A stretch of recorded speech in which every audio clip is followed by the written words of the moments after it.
The first rays of morning sun painted the world in soft gold as Henry Monroe stepped out of his aging pickup truck. Gravel crunched under his boots as he adjusted the brim of his hat, shielding his weathered face from the light. He stood for a moment, taking in the sight before him. The clean, modern lines of the regional corporate office building. It felt miles away from the life he'd built, both in distance and in spirit. But Henry wasn't here for approval. He was here to make something happen. Inside, the hum of polite conversation and soft jazz echoed in the lobby, the kind of atmosphere that immediately made him feel out of place. His hands, calloused and rough from years of building fences and fixing machinery, flexed at his sides as he approached the receptionist's desk. The young woman seated there blinked at him, her eyes flitting briefly to his worn denim jacket and scuffed boots. "Can I help you, sir?" she asked, her tone polite but with a hint of curiosity. "I'm here to see Mr. Givens," Henry said. "About the proposal I sent last month." She hesitated, her fingers poised over the keyboard. "Do you have an appointment?" Henry shook his head.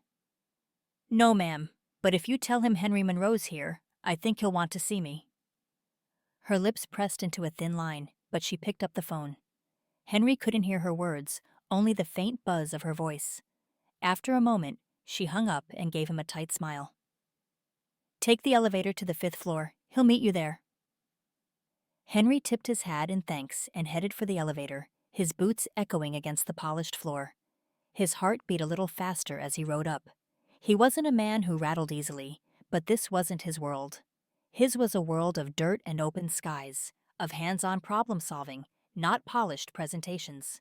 When the elevator doors opened, Henry stepped into a sleek office suite.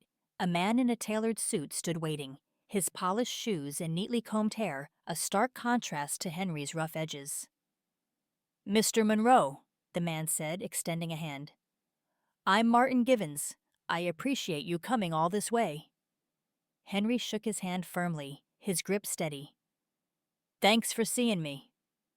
Martin gestured to a glass-walled conference room. "Shall we?" Inside, Henry set his leather notebook on the table, flipping it open to reveal a series of hand-drawn diagrams and notes. He'd spent weeks preparing for this moment. It wasn't just an idea he was pitching, it was a piece of himself. "I know this might seem unconventional," Henry began, his voice steady but unpolished.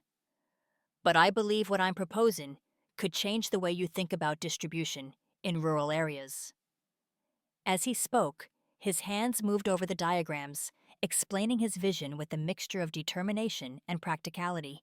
He wasn't trying to sell a dream. He was laying out a plan he'd lived and breathed for years. Martin listened, his expression hard to read. He asked questions, sharp ones, probing at the weak spots in Henry's proposal. But Henry held his ground, meeting each question with the kind of straightforward honesty that came from a lifetime of problem-solving. By the time he finished, the room was quiet. Martin leaned back in his chair, studying Henry with an intensity that made the seconds stretch. "This is intriguing," Martin finally said, his tone carefully measured. "But it's also a risk, a big one." Henry nodded, his gaze steady. "I know it's a risk, but the best things in life usually are. I've taken plenty of 'em myself, and I'm standing here because of 'em. This ain't just an idea, it's a solution to a problem, and I'm the man to make it work." For a moment, Martin said nothing, his fingers steepled under his chin. Then, slowly, he nodded. "Let's take the next step," he said. "I'll have my team review this in detail and get back to you." Relief flooded Henry's chest, but he didn't let it show. Instead, he stood, shaking Martin's hand firmly once more. "I appreciate your time." As he walked back to the elevator, Henry felt the weight of what had just happened settle over him. He'd taken a chance, stepped into a world that wasn't his, and left a piece of himself on that conference table. Back in the lobby, the receptionist glanced up, her curiosity still evident. "How'd it go?" she asked almost shyly. Henry paused, tipping his hat with a small smile. "We'll see." he said. Stepping outside, the crisp air filled his lungs.